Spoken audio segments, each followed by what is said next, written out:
Are you emotionally attached to your memories? Are you emotionally attached to your stories? Emotional attachment is the topic of this video.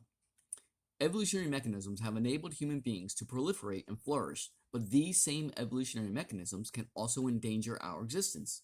One of these mechanisms is emotional attachment. An emotional attachment is a sense of connection and affection you may feel for people you are close to. Think partners, families, groups, clans, cliques, gangs, and tribes. But emotional attachments go much further than people. Emotional attachment to objects.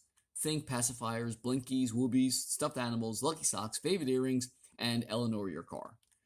Emotional attachment to memories of experiences. Think your first kiss, your greatest achievement, your worst experience. Emotional attachment to our identities.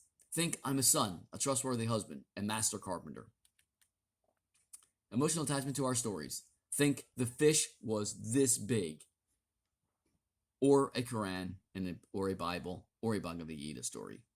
Our memories and stories increase our emotional attachment to our partners, to our families, to our groups, to our clans, to our cliques, to our gangs, and to our tribes.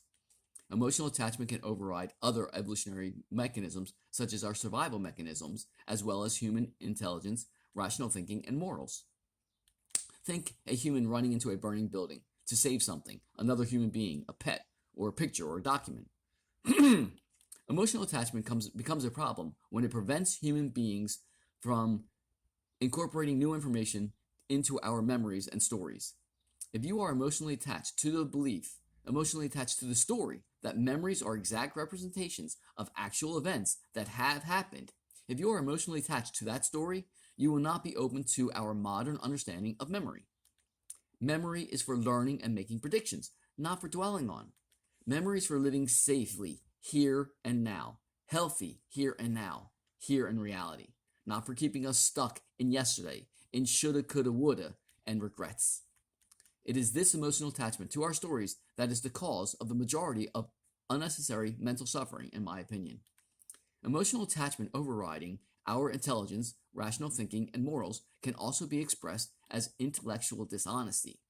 When we cannot admit we were wrong, when we cannot apologize, when we cannot open up and be vulnerable with our fellow human beings, the cause is probably an emotional attachment to an identity. Think manly man. Or an emotional attachment to a memory. Think she said that, not me. Or an emotional attachment to a story. Think and on the third day. Or he split the moon in two. Or one can kill only the body, the soul is immortal. The most obvious and easiest example of intellectual dishonesty due to emotional attachment to human stories is religion and religious followers. When our modern understanding of reality, the universe, chemistry, physics, mathematics, and our brains is applied to religious followers' stories, the result is emotional attachment expressed as intellectual dishonesty. To be exposed to their intellectual dishonesty due to their emotional attachment to their favorite religious story is to be exposed to unnecessary mental suffering. Having self-respect, to not call out these intellectually dishonest, emotionally attached to their religious stories fellow human beings, causing unnecessary mental suffering for their fellow human beings, you and I, would be a crime against the planet and all the planet's inhabitants, and my fellow human beings, as long as humans are inhabitants on the planet. Remember, the evolutionary mechanism of emotional attachment enabled our species to prosper and thrive on this planet, but each coin has two sides, and the other side of the emotional attachment coin is that our emotional attachments to outdated religious stories and tribalism is unhealthy and may enable us to end our species. Think about it. Bye.